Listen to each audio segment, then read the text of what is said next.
Hello, everyone, and welcome to the True Blue Crime Podcast. My name is Dan, and as always, I will be your host for this episode. Today, we will head back down under, but visit the South Island of New Zealand as we discuss a gruesome murder and its effect on the laws of the island country. But before we get into the episode, let's quick cover the business side of things. If you'd like to get updates about what the podcast is up to, please like and follow the True Blue Crime Productions Facebook page. More information can be found at the show's website at truebluecrimeproductions.com. And if you'd like to email me directly, my email is truebluecrimeproductions@gmail.com. You can also find me on X and Instagram at true_blue_crime. If you can, please support the show via Patreon or PayPal. Links to make donations are on the website at truebluecrimeproductions.com. Any donation level helps, and it'll help ensure I can keep making free episodes of the podcast and expand the podcast in the future. Any donations will receive a shout out in a future podcast, a thank you message from the host, and some cool True Blue Crime merch. For no cost whatsoever, please rate and review the show on whatever platform you're listening to on. Thanks so much. Without any further ado, let's dive into this episode of True Blue Crime. In December of 1809, an attack on the British ship Boyd occurred in northern New Zealand. The local tribe of Maori, indigenous islanders who had lived on the two large islands that make up the Pacific Ocean country, were upset about their chief's treatment during a voyage between New Zealand and Australia earlier that year. The chief had been accused of committing a theft on the voyage and was convicted and sentenced by the captain of the ship. His punishment included being whipped by a cat o' nine tails, a harsh, painful, and humiliating experience, and his tribe, already upset about a wave of disease another European ship had brought to their settlement, struck out against the unsuspecting Boyd when it harbored in the waters outside the village. A few passengers on the ship had managed to hide during the attack and witnessed the brutal nighttime raid that left around 70 people dead. Survivors described acts of cannibalism by the tribe members, and the story of the attack resulted in several retaliatory strikes against the Maori people in the years that followed. Eventually, during the latter part of the 19th century, large settlements were built by Europeans on both sides of the islands of New Zealand, and the Western world learned of the beauty and wonder of the country. Peter Jackson chose to use parts of New Zealand as a setting for the fictional world from The Lord of the Rings, and many people fell in love with the natural beauty of the country without ever stepping foot in it. New Zealand has often been named one of the safest countries in the world because of their low crime rate. But even the safest places in the world can harbor dangerous people, and in 2008, just shy of 200 years after the Boyd Massacre, a crime against humanity would shock the quiet country. This is the story of the murder of Sophie Elliot. Sophie Kate Elliot was born on June 11, 1985 in New Zealand. The young woman was described as extremely intelligent and filled with life and purpose. On January 9, 2008, she was home with her parents in Dunedin, New Zealand. Sophie was packing up items for an impending move to Wellington, where she was all set to start a new job. Her mother answered a knock on the door and was met by Sophie's ex-boyfriend, Clayton Weatherston. The couple had dated for 6 months, but Sophie had recently ended the relationship due to a violent and abusive outburst from Clayton. Clayton told Sophie's mother, Leslie, he had a parting gift to give to Sophie, and he was allowed into the house, and he made his way up to Sophie's bedroom. It wasn't long before Leslie heard a commotion, and then he screamed from the bedroom. She stated she ran up the stairs and could hear a thumping sound inside the bedroom, and the door was locked. Leslie feared her daughter was being sexually assaulted by Clayton, and she tried to break down the door. She was eventually successful at gaining entry and found Clayton straddling Sophie's legs and methodically and rhythmically stabbing her obviously deceased daughter in the chest with a knife. Law enforcement were called to the scene and took Clayton into custody. He admitted to stabbing Sophie and killing her. The case appeared to be a rather open and shut homicide, but before the trial, Clayton's lawyers indicated they were going to try and get the crime reduced to manslaughter using a law introduced in 1961 that was meant to protect victims of abuse. But before we dive into the trial, let's look at the particulars of both victim and the suspect and how their past and relationship contributed to Clayton's horrific actions. So this is a case, it's not so much about the crime itself. I mean, we will break that down as we talk about Clayton's defenses during the trial and some other things, but this is more about how even the most obvious of crimes can be somewhat difficult to prosecute just because of different legal situations. Now, this case is actually going to change the legal landscape in New Zealand, and that's one of the reasons I want to talk about it. And the other reason is there's a lot of psychological aspects to this crime that we don't normally get to talk about. So the crime itself is definitely, it's horrendous, and it's a terrible crime, but that's not really the focus of the episode. We want to talk about why this crime occurred and the defense that was used against the crime, because oftentimes true crime is all about the how. People want to know the nitty-gritty details of how a crime occurred, and then oftentimes it also involves of who could have committed the crime. If there's multiple suspects, if there is multiple motives towards the crime, if it's a long investigation with twists and turns, sometimes that's what true crime is all about. But in this case, it's not going to be a whodunit. It's going to be more of a why was it done, and a look at the deep dive that was taken into the crime as a result of what Clayton would bring up at trial. So, like I said, we're going to talk a little bit about Clayton's past here, and then we'll discuss the case in a little more detail. Clayton Weatherston was born on January 9th, 1976 in New Zealand. He was raised by a well-known family in a suburb outside of Dunedin. He was known to be an extremely intelligent child with educational prowess years ahead of his peers, and he also enjoyed playing sports. But behind the high IQ and athletic abilities, there was a dark side that some classmates remembered when they were asked about Clayton. One former classmate referred to him as a, quote, brainy little prick, end quote, and he came across as an extremely egotistical and narcissistic person. Clayton struggled with bedwetting as a child and was diagnosed with failing eyesight. One doctor told him the condition was degenerative, and by the time he was an adult, he wouldn't be able to see a few feet in front of him without glasses. As a result, he had to wear heavy prescription glasses as a child and was said to have received a lot of teasing from his peers as a result. Most notably, his reaction to these incidents were indicative of future events in his life. He could tease other kids, but if anyone teased him, he would get extremely mad, berate them, and then walk away from the situation. While Clayton struggled with personal relationships outside of his rugby teammates, he found himself setting extremely high standards for himself academically and coming down hard on himself if he made any mistakes that resulted in less than perfect marks on his exams. And so this is all I could find about Clayton's childhood, and a lot of this was a single article that kind of went back to his school age days. And what we're seeing here is the making of an extremely narcissistic personality. He was described as this extremely intelligent kid. He was reading well beyond his years, reading very difficult books, understanding very difficult concepts. So intellectually, his ability to comprehend and understand things were well above his peers. But whether it be the bedwetting, the eyesight issues, some of these other issues, he seemed to have a lot of issues socializing with his peers. Now, it did say that he got along great with his rugby teammates, but again, it was more along the lines of they were a very successful rugby team. He had bragged, I believe, that they scored something like 1,500 points to their opponent's 96 points or something along those lines. And it was a pretty ridiculous domination of what he claimed his career points were with this team.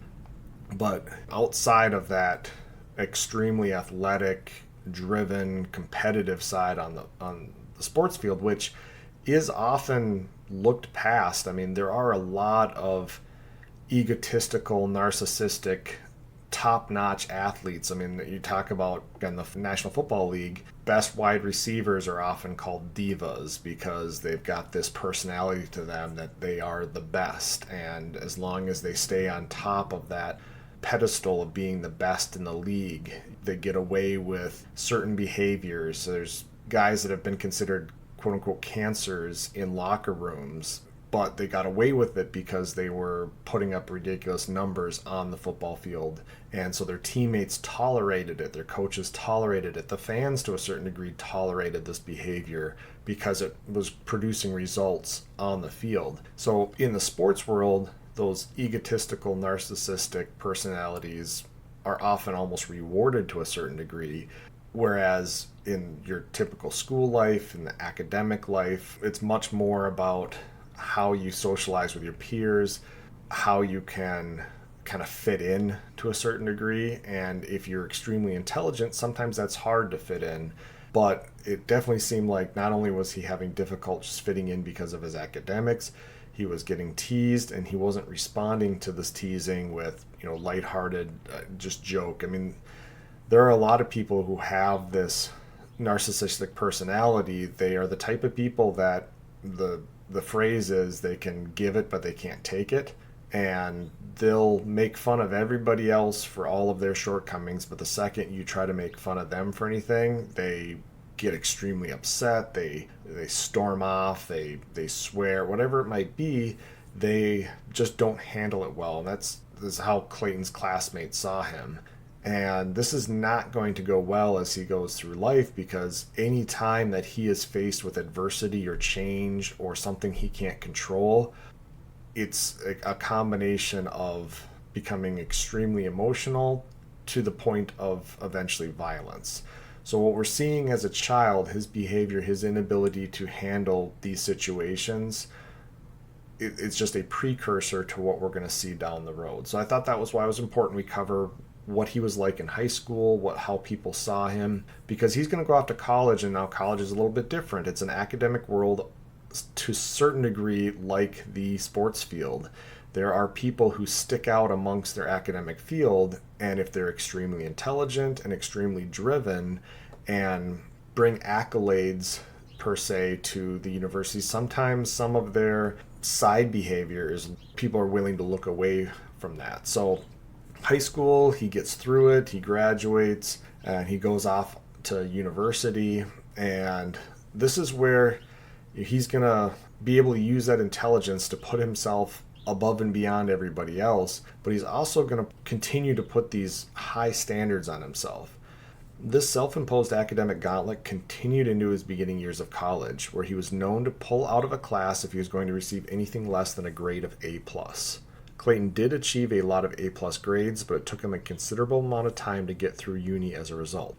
So I don't know how this works in most colleges today. I was pretty shocked by this, that there was no penalty for him to pull out of a class if he knew he was going to get less than an A+, which even in the colleges I attended, I'm 99% sure there was no such thing as an A+ in college. You just got an A if you got higher than whatever it was, 90% on your exams and your papers and that kind of stuff. So to me, it was kind of shocked, because he was likely going to get an A on most of his exams and his papers. If he knew it wasn't going to be an A+, he would completely withdraw from that class and then take it again the next semester so that he could get that A+. And he continued to do this throughout his undergraduate years, which resulted in him taking 6 or 7 years to graduate. And he's going to get this impressive record of all these A+ grades, but he's also likely only taking at this point a couple classes a semester then in order to achieve this. So it's more of a, would you rather graduate in 4 years with a bunch of A's and an A+, or would you rather take 6 years so that you have all A+? And in 1998, at 22 years old, Clayton visited a doctor to discuss the anxiety he was having over his studies and the fact that his college girlfriend was moving to Auckland. He was prescribed Prozac to help battle his anxiety, and he decided to stay in Dunedin and focus on his studies. So again, he's 22 years old in 1998. He's been in college for 4 years at this point. Most people would be graduating. It was actually the summer that he should have probably graduated after his senior year of college, but because he had withdrawn from all these classes, he's 22 years old. His girlfriend, who had taken classes the normal way, she had graduated after 4 years, and she was moving to Auckland for a job. And so the combination of her moving away and his self-imposition of these really high grade standards created a lot of anxiety for a guy that was already filled with anxiety. And so he goes to see this doctor, and he gets prescribed Prozac to help him deal with the anxiety. And in 2002, he received the only non-A+ grade on his transcripts, which was an A, for a dissertation he wrote on economics. After receiving the non-A+ grade, he admitted that he cried to the professor about how he felt the paper was actually his best work and the grade did not reflect his efforts. And when I was in college, I remember one of my classes, the professor flat out came out and said, if you do well in this class, you're going to get a C. He considered a C a passing grade, and he was going to grade on a bell curve, meaning the majority of the class were going to get C's, and then a certain percentage were going to get B's and A's, and a certain percentage were going to fail the class. And while I didn't agree with his grading at all, it wasn't something I could choose. And to be able to get all of these A pluses, I don't know if he convinced his other professors to change his grades to A pluses, or if he somehow just wowed his other professors enough to get this A plus. But I guarantee there's going to be a professor or two that refuses to give out A plus grades, and if you do well in the class, you get an A. That's the grade that you get, and that's the highest grade you can get. So for most of us, if you were taking a college class and you knew you were going to get an A in it, that was great. Some people might expect that out of themselves, but other people would think it was the greatest thing ever, whereas he's literally breaking down and crying and meeting with the professor and pleading with him to change this grade to an A plus because it's his only non-A plus on his transcript. And then, despite this A grade, he continues on with his studies and achieves a graduate degree and started working for the Treasury Department. But he ended up contracting glandular fever that he had struggles getting over, so he left the full-time work and decided to pursue a life in academia by getting a PhD and eventually becoming a professor. So in 2004, he started dating a woman who would later testify in Clayton's trial that the most difficult part of being with Clayton was dealing with his mood swings. She said that sometimes he could be the nicest, most supportive guy, and other times he was mean, condescending, and eventually he became physically violent towards her. She told the court that in 2006, Clayton attacked her by kicking her and throwing himself on top of her. The woman sustained a bloody nose and felt that Clayton could have killed her during the attack, but she was able to calm him down and broke up with him shortly after the violent incident. The two did remain friends and stayed in touch, but when she accidentally sent Clayton a text message meant for her new boyfriend, Clayton lost control and began screaming at her and said he was disgusted with her. The cycle of abuse was complete when Clayton showed up in the woman's office, crying and asking for forgiveness. The woman stated they could remain friends, and the following year, in 2007, Clayton started dating Sophie Elliot. Sophie was a graduate student in the economics department at the same school where Clayton was pursuing his PhD in economics. And Clayton had purchased an apartment and was allowing other economics students to live with them, and people saw his behavior during that summer as polarizing. Some saw Clayton as a nice guy who offered people a place to stay and seemed to enjoy helping others in need, but other people described Clayton as being obsessed with being the king of his castle and wanted to feel like he had power over other people. And a lot of the times these narcissistic people are quite polarizing. There's some people who, whether it be that they only see them out in public, or maybe they only see them in social settings where they are kind of riding a high of being around others, they may view this person as, he's a nice guy. He lets other people live in his apartment rent-free so that they can do their studies. He's hosting all these parties for them so that they can get to know each other and have a good time.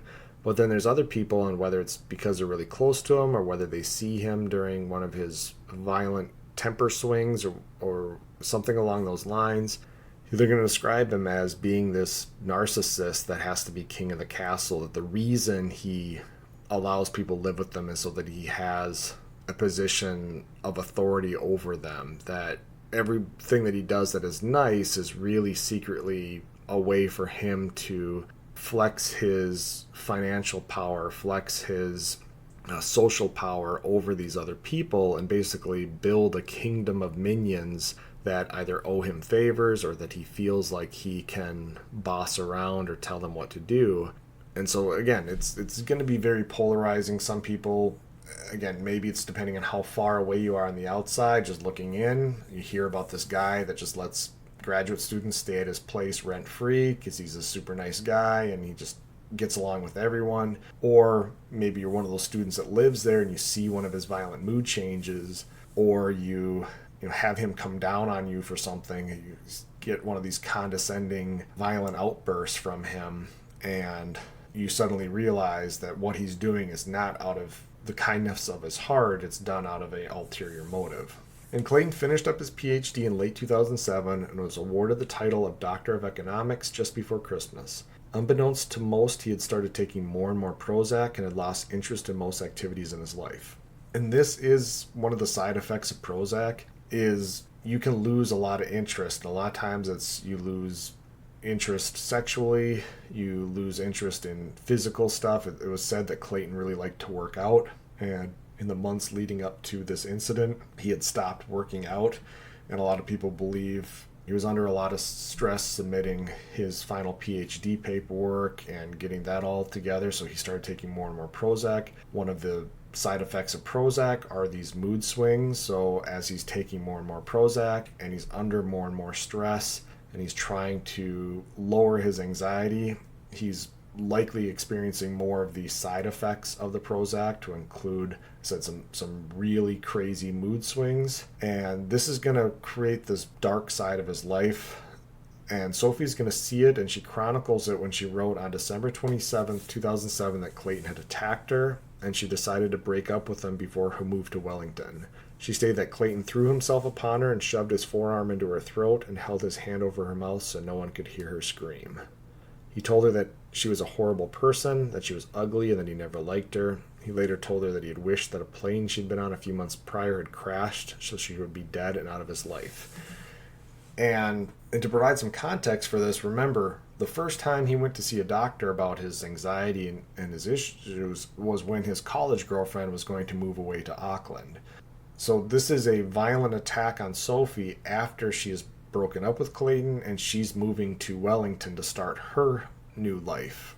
And so what we've seen, whenever Clayton has to deal with a major change in his life, especially something he's not controlling, and in this case it's a breakup and her moving away from him, he doesn't respond to that well. And obviously, because we're talking about it, it's going to get only going to get worse. But it's not as if everything was happy-go-lucky for these two and then Clayton decided to kill Sophie. It's this buildup of stuff in his life to Sophie leaving him and him increasing his Prozac, and ultimately then he's going to make this decision to attack her. So in the week leading up to the murder, Clayton took every chance he could to complain about Sophie and belittle her during conversations with his friends. It was clear to many of them that he was obsessed with her and he wasn't handling the breakup or her impending move very well. And we do see this. He is constantly thinking about Sophie. He is literally obsessed with her, to the point that friends don't want him to talk about Sophie anymore. And all he does is belittle her, complain about her, and a lot of the times the psychology of that is he can't get her off of his mind, so he's going to say all this discouraging stuff about her. Whether or not he actually believes it, but the friends just can recognize the fact that that he won't let this go, that he won't talk about anything else, that she is constantly on his mind. On January 9th, 2007 was Clayton's 31st birthday, and he told friends that he wanted to spend the evening with them at some bars and do some karaoke. One of his friends asked if he had spoken with Sophie, and Clayton simply said no. But computer forensics would later show that on the day of his birthday and the day of Sophie's murder, Clayton went onto Facebook from his office computer at 11:37 to look at photos of Sophie. It was at this point that the two very different stories would be presented during the murder trial. There was no question that Clayton killed Sophie. The murder occurred in a locked room, with only the suspect and the victim inside. Leslie, Sophie's mother, came into the room to see Clayton continuing to stab Sophie long after she had lost her life. And I actually read this two different ways. One is that Leslie never got into the room, that it was a New Zealand police officer that forced his way into the room and came across Clayton stabbing Sophie, and the other article said it was Leslie who made it into the room and found Clayton killing Sophie. Either way, there's no contest to the idea that it was Clayton who killed Sophie. He's seen doing it by either Leslie or this police officer. These are the only two people in a locked room. It's the most non-whodunit case, so it's not going to be about who did it. The question at this point is going to be, why was it done? So Clayton's defense team decided to use a law put into effect in New Zealand in 1961 to try and mitigate Clayton's possible punishment. Back in 1961, lawmakers recognized the need to give victims of chronic abuse a way to escape a murder conviction if they killed their abuser. The law allowed for victims of abuse to be convicted of manslaughter in cases where they attacked and killed their abuser after establishing the abuse had provoked them to do so. And this is different than self-defense. If an abuser was coming after someone with a knife and they shot and killed them, that's self-defense. They're facing a lethal threat. It's not murder, it's a justifiable homicide. What happened back in the 1960s, I think or maybe it was the late 50s, there was a woman who was constantly getting beat up by her significant other to the point that she thought she was going to be killed during one of his attacks. She waited until he was sleeping, and then I don't know if she stabbed him or shot and killed him, but she made the decision when she wasn't facing a lethal threat at that moment to kill her significant other. And in the United States, it's referred to as the battered spouse syndrome, or the abused lover syndrome, where somebody's finally had enough. They can't get abused anymore without fearing like their life is in danger, and they make a decision during a non-lethal threat to take that other person's life. Now, the way I read the law back in 1961, how it was originally written, it mentions capital murder.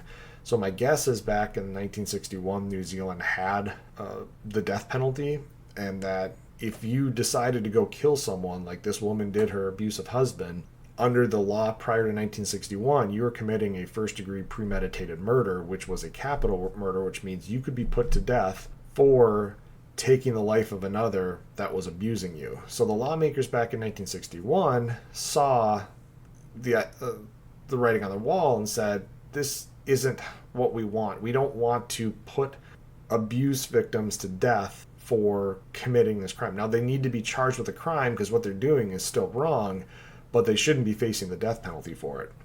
So they wrote this provocation law in 1961 that allows those types of crimes, if you can prove there's abuse and provocation, to be dropped down to manslaughter. It takes off the death penalty, much lower criminal penalty if you're convicted.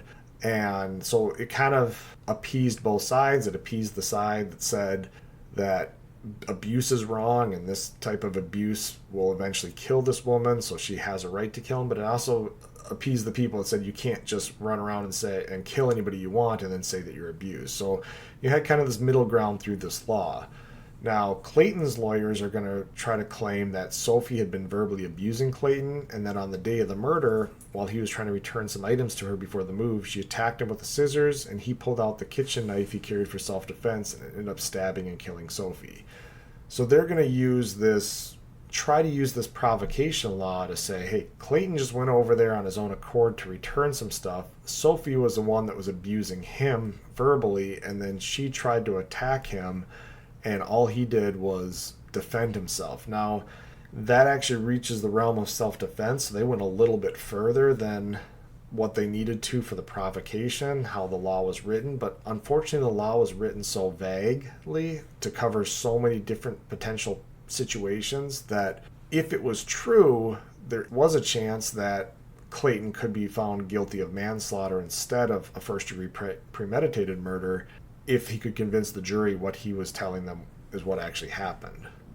However, the prosecution is going to argue that Clayton premeditated the entire murder, bringing the murder weapon to the house, locking the door behind him after entering the bedroom, and then attacking Sophie because she had broken up with him and she was moving away. And to further prove their point, the prosecution introduced evidence that showed Clayton stabbed Sophie 216 times, with most of the attacks focused on her genitals, chest, and face. Psychologists would testify this amounted to both overkill and sexual and physical attraction-based rage, and did not align with the idea that the stabbings were part of self-defense or provocation.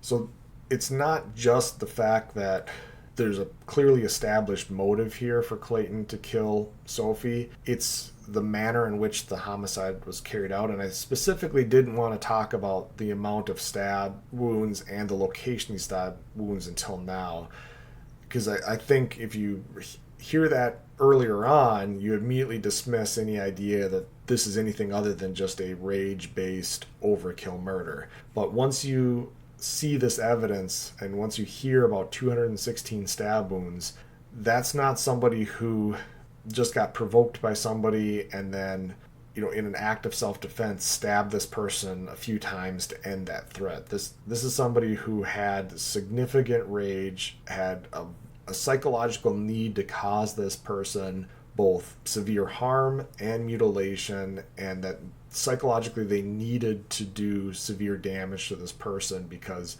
likely Clayton felt that Sophie damaged him by just simply breaking up with him, and then the fact that she was going to move away. So everything we see from the crime scene indicates that this is not a crime of self-defense or a response to a provocation. This was a obsession slash rage-filled crime that was carried out in order to fulfill a psychological need on Clayton's part. However, psychologists for the defense try to offer up further mitigation by stating that Clayton suffered from narcissistic personality disorder, which contributed to his actions.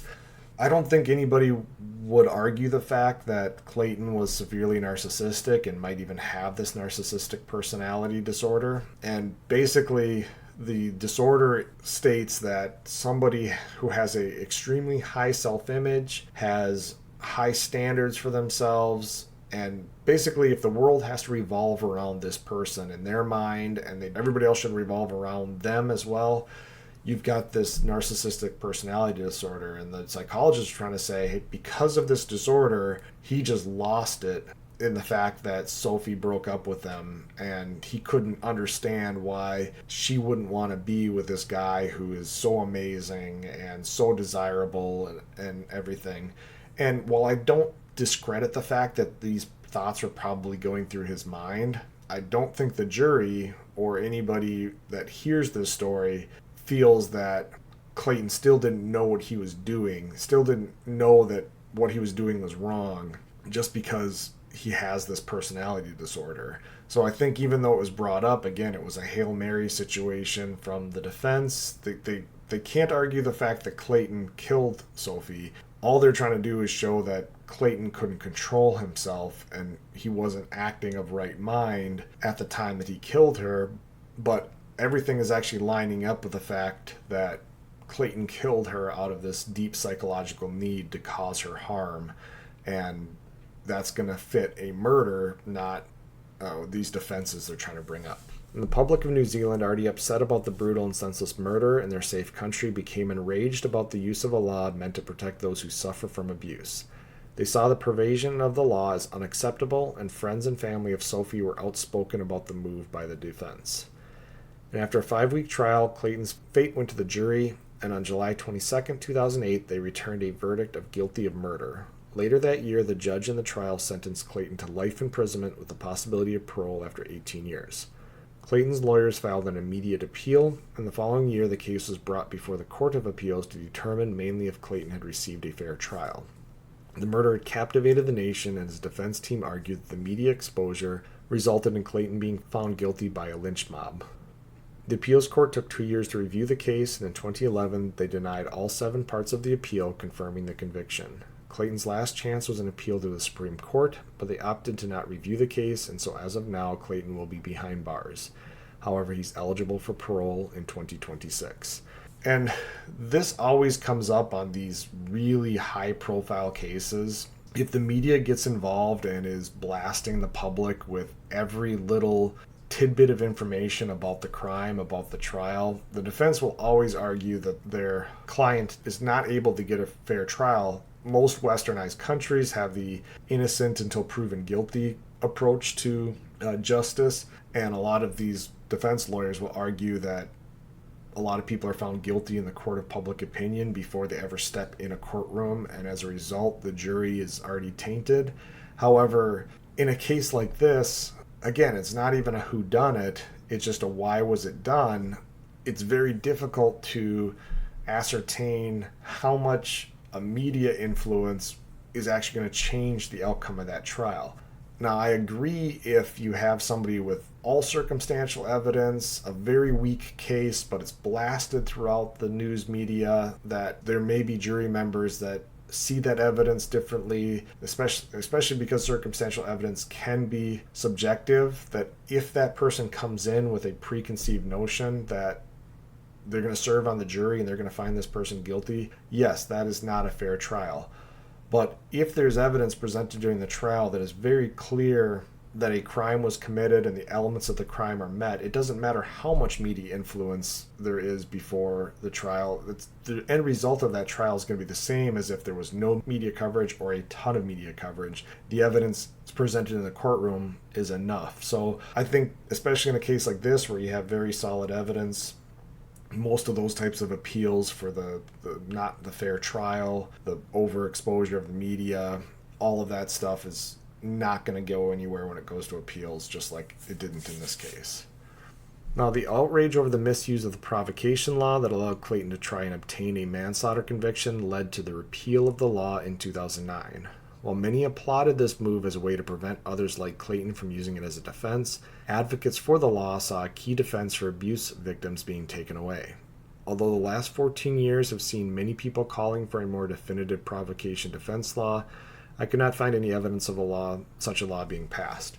So that was really the plus and minus of the outcome of this case, is they were able to get rid of this law on the books that made it so that murderers could try to wiggle out of their murder conviction, but at the same time there still needed to be a reason for this law to be on the books. Now, New Zealand no longer has the death penalty, so maybe that's part of it, is that if somebody kills somebody else and they're facing a potential murder conviction as a result of it, they'll let the jury decide if they feel like this was a first-degree premeditated murder or whether that person can be found guilty of a lesser crime. So maybe there's been changes within the legal system itself since 1961 that mean that this law really doesn't need to exist anymore.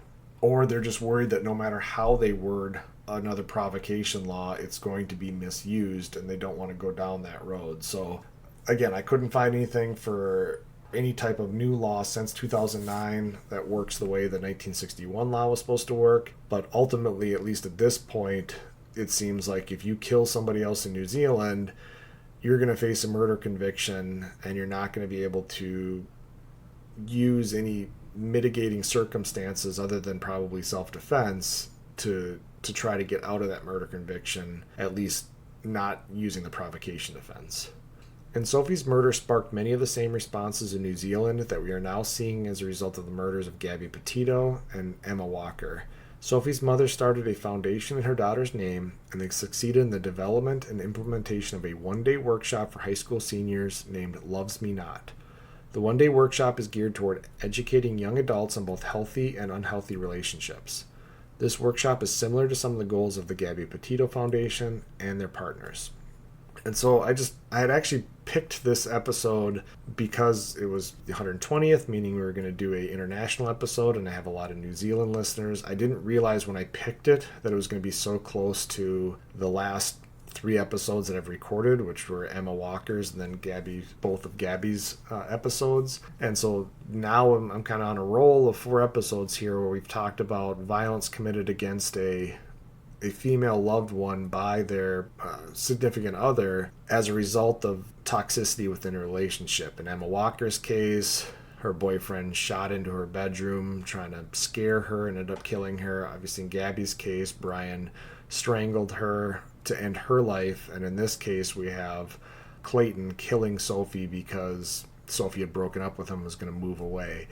So there's plenty of cases out there that show how these toxic relationships, these unhealthy relationships are so dangerous to these women. But this is the first time in covering this out of New Zealand that I'm seeing any real social response to it. And I wish I knew if they had some statistics out there. I couldn't find any that show a decrease in domestic violence or domestic homicides as a result of this workshop. But I have to imagine that this has made some difference at some level, allowing people to recognize the early signs of dangerous relationships and allowing them to get out of these relationships before they're extremely toxic, before they're extremely dangerous. And Sophie Elliot was a gifted and bright woman who was on the cusp of entering the world as a well-educated and driven 22-year-old. Her life was taken by a cruel, selfish, and inhuman act committed by a man who thought so highly of himself that he could not stand the idea that Sophie did not want to be with him. His complete lack of control during the murder should be proof to any parole board that this monster should never see the outside world again. And that's important here. He got life in prison, but he's eligible for parole after 18 years. Now, I went back to his arrest in 2009. So actually, it's very early 2009, so it'd actually be early 2027. He'd be eligible for parole, so about 3 years from this January, I would assume, assuming that he was held in custody from the time of arrest. But just because somebody's eligible for parole doesn't mean they're necessarily going to get out. They're going to look at a lot of different things about what has life been like for him in prison. Has he been a model prisoner? Has he been getting in fights? Has he been causing problems? Do they think he's rehabilitated? And I think what I'm trying to say here is that based upon the act that he carried out against another person, someone that he supposedly loved, I don't know how any amount of rehabilitation that would ensure to me that if he was involved in another relationship and it went south somehow, that he wouldn't fall into that same trap of committing an extremely violent or lethal act on somebody else. So to me, unless as a parole board member you can 100% convince me that that person isn't a danger to anybody outside of prison, I'm hoping that they elect to keep him in prison for the rest of his life. And while Sophie's mom's health has required her to shut down the foundation, the New Zealand police are steadfast in their goal to educate young people about the dangers of toxic relationships. And as I mentioned before, I don't have any record of this, but I am sure that many women have avoided abuse and possibly even serious harm or death as a result of the one-day workshop. The world is a scary place in which monsters can exist, even in the safest places, but we remember the amazing woman Sophie Elliot and hope that her tragic death can continue to provide education and hope for future generations. And that's really what it comes down to, is we may not immediately have an effect through these workshops. And again, this is something that I hope the Gabby Petito Foundation and her partners can do, is start getting into schools and start educating young people, both men and women, about what is a healthy relationship and what is an unhealthy relationship. And it may take a couple generations. It may take people not seeing the unhealthy relationships their parents are in, that their friends and other family members are in order for them to recognize what is healthy and try to pursue those healthy relationships and avoid those unhealthy ones. And maybe in a few generations, we will have a much better base of healthy relationships for people to model their relationships off of instead of these unhealthy ones. But we can only hope. But that is the story of Sophie Elliot. Thank you for listening. Stay tuned for future episodes, and feel free to write me at truebluecrimeproductions@gmail.com. You can also find me at True Blue Crime Productions on Facebook and support me via Patreon at True Blue Crime Productions. So that's it for today, guys. Thanks for listening. Talk to you later. Goodbye.